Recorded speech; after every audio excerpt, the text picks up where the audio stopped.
Annie Claff here from the PNC Digital Desk, presented by PNC Bank. Brilliantly boring since 1865. The O's win in a big way. Here's the skipper, Tony Mansolino. Quite a bit of things. I mean, we said before the game the changeup, or maybe not with you guys. That might have been the radio thing I did, but he was going to need the changeup against the right-handed lineup, right? Like that was kind of a prerequisite for the night. In the first inning, he threw a couple, and you thought, okay, this is going to be okay tonight, but then, just the way the fastball jumped through the zone tonight, that was impressive. I think it was in the 8th inning. There were some 95s up on the board, to carry that velocity, through the 8th inning on a 130-degree night. Super impressive. Sweeper slider thing was another gear down from that, so 3 different speeds. It's just really good. When you see that the game time temperature was 100, I mean, could you expect him to pitch as long and as well as he did just because of that? I don't know. I mean, the innings kind of got easier as he went on. Those first 3 innings, he threw a lot of pitches, it felt like, or first 2. And then I told Grant Anders, who's sitting next to me, like, we need to quicken in right here. He's going to be just fine. And it was the first 1, 2, 3 inning, and then he kind of rolled from there. When it's that type of temperature, it's hard to expect a starter to stay in through the 8th, and pretty impressive.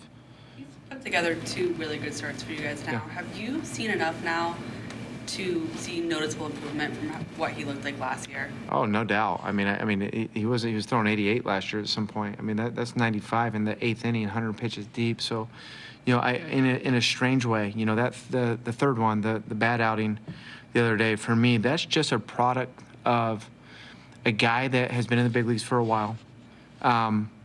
He's fighting for his life a little bit. Get out to an 8-run lead, and he nibbles a little bit. Unfavorable conditions. It's his first start back after the Boston one.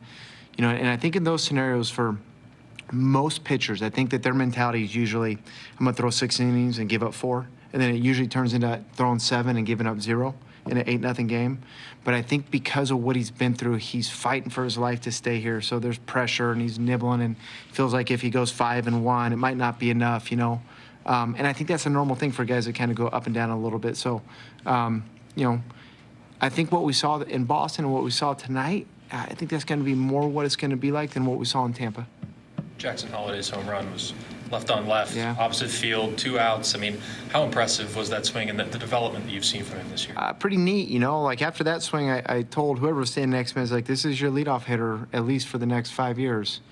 Left or right-handed, I don't think this kid goes anywhere else, in the lineup. I think it's, I took him out of the leadoff spot against Skubal. I don't think he'll ever do that. I think he's probably staying there, barring something unforeseen. But he's getting to the point where it's getting more neutral. I was looking at his splits today, his left-handed splits today, and they're not bad. They're definitely going up. He's 21 years old, and it's like Kobe smoked the ball into right center today. It's a different part of the field, but it's, the point being the oppo gap.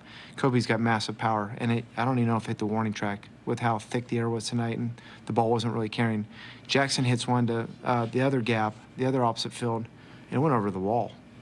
That's, when you compare that to Kobe, that's pretty impressive. Do you feel like Jackson's building a solid case to be an all-star? Yeah, and this is just the tip of the iceberg.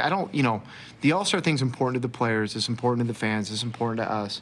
When I look at Jackson, I'm not concerned about the all-star thing right now. It's like, how do we get this kid to be one of the top 5 players in the game by 2027? That's how I look at Jackson. It's, continuing more left on left. It's doing what he's doing offensively. It's improving defensively. It's stealing bases, so the all-star thing's a thing, and everybody wants that. But, when I look at Jackson, I look at him from a little different light, bigger goals than the all-star team for me. That'll wrap things up here from the PNC Digital Desk, presented by PNC Bank. Brilliantly boring since 1865.